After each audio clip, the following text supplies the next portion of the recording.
Okay, welcome you all with love. I'll just do a little prayer to get us started. Merging the heart and the mind. Hashem Yikud, Kudashah Brihu, Ushirite, Bi Ilo Imu Laiha, Chemuke Vavke, Be Hashem Shem, Kozreo Kolam, Amen. So, I welcome you all with love. And we are going to talk a little bit about the state of our inner world. And this is a little note I wrote today. Don't ask if you are ready. The real question is, are you done? Or are we ready? It's no longer being ready. It's done. We're ready to play here. And are we brave enough to be reborn? Willing to plant seeds of true transformation? Those are the questions that people are having to ask all over the world. This is not just a U.S. thing, it's all over the world. It's like, are we ready to plant the seeds of transformation? So we'll start with a little bit of dancing. I want to thank Doug behind the scenes, and we'll go right into that, and then we'll have a little discussion. Here we go. Okay, go.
So a big question we're facing today is trying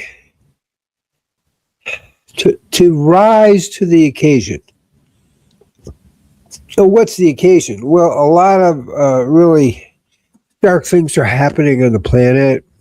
Obviously, the Epstein exposure is one of those things that are happening.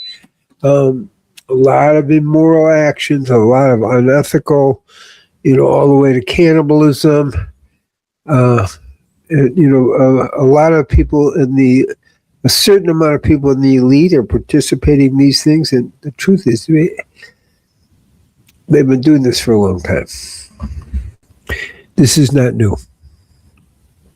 As a psychiatrist, I've seen people who managed to get out of this stuff alive, over the last 50 years. I've seen that this really does happen. What you're seeing now is it's being made more public. All the demonic sexual exploitation, the torturing and killing of children, and the pedophile activities. It's like, what is the matter with these people? But the truth is, it's not just U.S., it's Europe. And those are the areas I know most about. And it really is kind of amazing. That's almost how I see it. It's like, how can people do this? This is full demonic.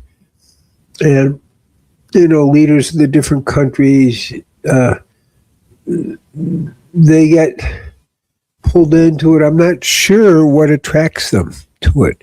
Power over a child? I mean, how is that attractive? Sexual, energy. Okay, that can be it. How is it? How do we become demonic though in this process? So those are the questions that I think a lot of people are asking. And the real question I'm asking as we look at this is, are we brave enough to be reborn? Are we brave enough to wake up out of the system? Are we brave enough to change our way of life so that it doesn't support any of this in any way? Are we brave enough to really work to become healthy physically, emotionally, mentally, and spiritually? Are we brave enough to do that work?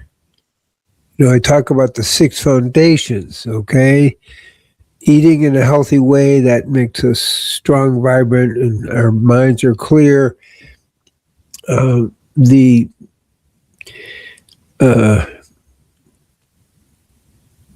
Avoiding, toxins in the atmosphere, good relationships, meditating, praying.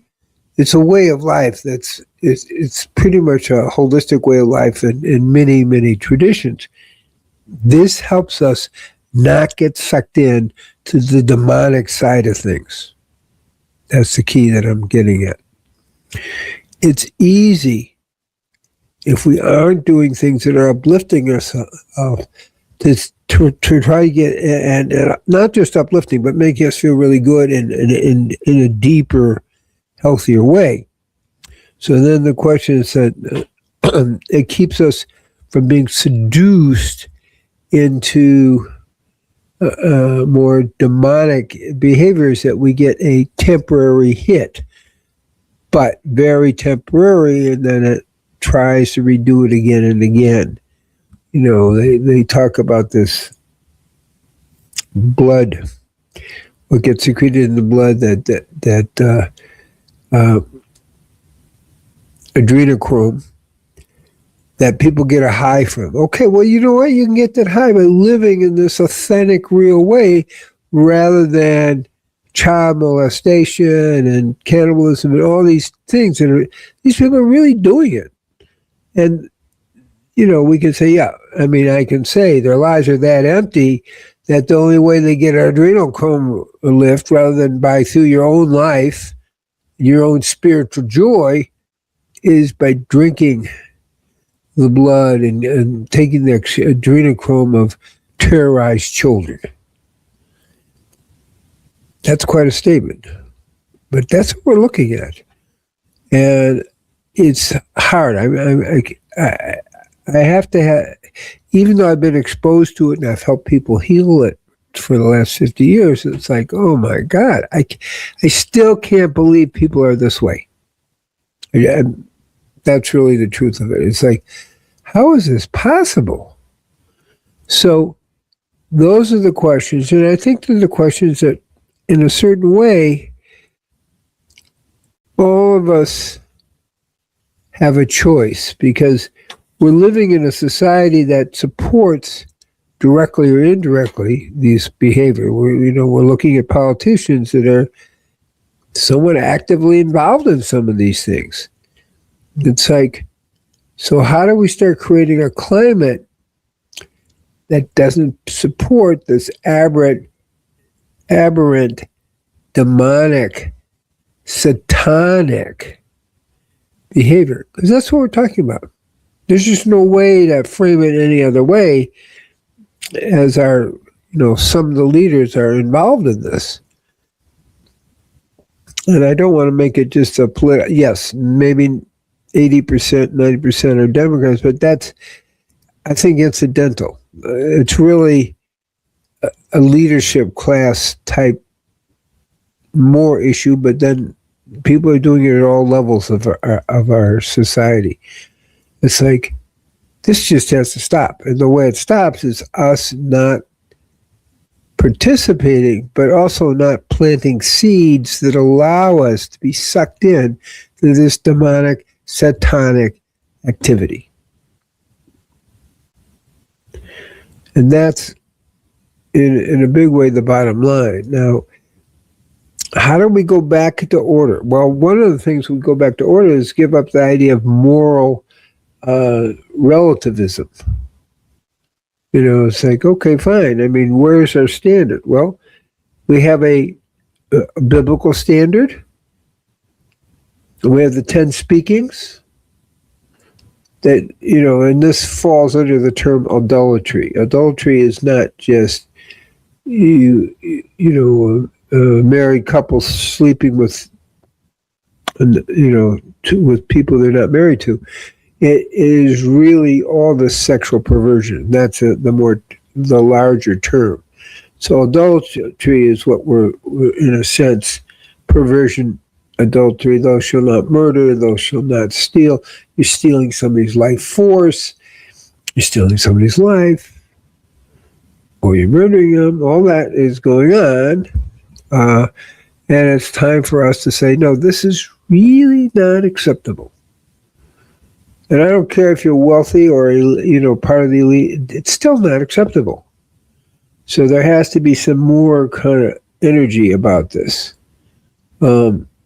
So that's really, to me, the bottom line of the situation. We've just simply got to stand up more strongly for it. And again, I want to say, and I don't think a particular insider, but I've been treating people for these who survived this stuff for 50 years.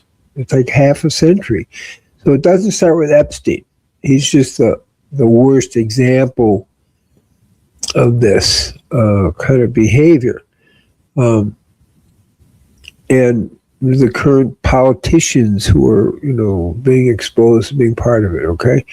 And ultimately it starts with us. It says, if we create a strong frequency of biblical morality, that this is the real way of life, then we're more likely to have this go away. I mean, we've had it for thousands of years, but we're still more likely to have this go away. And I think that's the work we have to do, is return to like a biblical morality.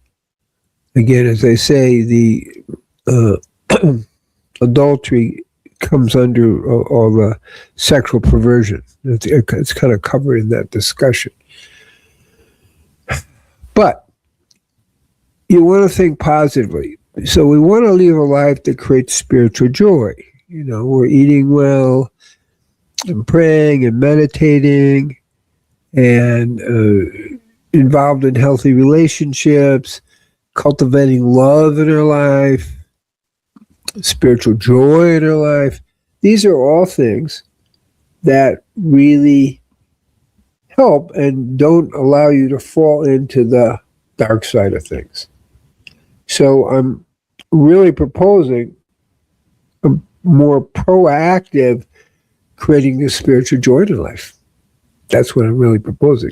Let's create some spiritual joy for ourselves. Let's live in the way where we feel alive. We feel turned on, and we're making within ourselves all the adrenochrome and all the other oxytocin and hormones that make us feel really alive, really turned on. That's the way we move away from this in a positive way, rather than no,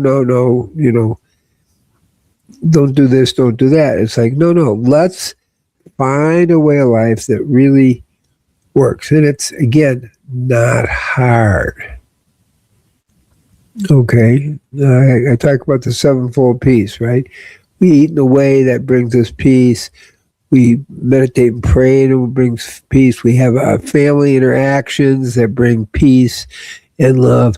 We have community relationships that bring, peace and love. We relate to nature and the animal world in a way it's uplifting. We tune into what I would call spiritual ecology, again, in a way that's uplifting to us. And ultimately, we tune into God. And all these things come together so that we are experiencing the ecstasy of the divine. When we live that way, which we can, which is possible, then there's no need to do, the dark side doesn't have any hold on us. The false promise of the dark side, the little hits people get doing these terrible things, there's no sustainability whatsoever. And this is the key. So what I'm saying is, if we choose to live the sevenfold peace, we become into peace with all creation on every single level. It's a turn on. It's a spiritual joy. It creates that hormone called oxytocin, which maybe is best known when mothers are breastfeeding, but it really happens all the time. And so it's like, real spiritual joy, real love, real happiness. And then the attraction to the small hit of perversion is what we're talking about, isn't there. We're not attracted to the perversion. And that's really the antidote. So I want to bless everybody that we are able to live in a way that we're just turned on to the spiritual joy of life, to the love of life, to the divine sound. One of the things that does help is spiritual fasting, and we do have a spiritual fasting retreat coming up May 26th in the Dominican Republic. And you can go to drcousinsspiritualfast.com. We do 2 fasts a year. It's for a week. It's a juice fast. And again, people get really high with it. They feel really good. And this is like reprogramming our system to feel what we're supposed to feel, to be turned on to our life. And so the spiritual fast is a really good way to break into that. That's kind of important. We do have a world healing meditation on Sunday evening. It's Sunday, depending on where you are in the world, 11:30 on the East Coast. It works. When we're tuned into a higher level, we're creating a bigger level of peace, and we're not so needy about trying to do perverted things to feel okay. So the next World Peace Meditation is on the 15th. So with that coming up, and we have Valentine's Day coming up, these are all really good things. Like enjoy the love. And you can find out more about these things at drcousens.com. I'll refer you to the spiritual fasting. Okay. Thank you for the heart subject. Good. And the key, thank you, Nephi Morningstar. The key is exactly it. Our ability to cut through and not focus on the darkness, but let's go back to the light. Let's dance in the light and experience the spiritual joy of this. So peace be with you. Shalom, shalom, shalom. Could people be possessed, and that is why they're doing these demonic acts? Sheila, it's true. I hate to say it. And when I say for the last 50 years, I'm really talking about people who've been hurt, but we have entity possession and we have demonic possession. And that actually does happen. Okay? And that's part of the work I do, a little bit more privately, but yes, people come to me from all over the world. And as a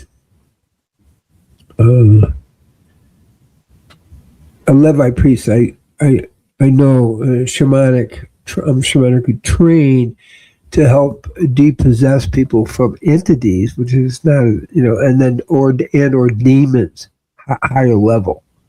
So these are very real things, and these are very real things that I do, and this is part why I know about all these things, And what happens is that some of these people who are victims, but also are wounded enough that they get possessed. But then people also get demonically possessed to do these things. So your question is a very good one. And yes, we do work on that. So, happy Valentine's Day to everybody. And of course to Shanti and to Doug. I really appreciate Doug behind the scenes. It's really, really good. So, peace be with you. Shalom, shalom, shalom. Om Shanti, Shanti, Shanti. Om Atakyasam. And may we enjoy the love of Valentine's Day and the love of the divine in our lives so that we can't really be touched by the demonic forces that are affecting our world today. Peace be with you.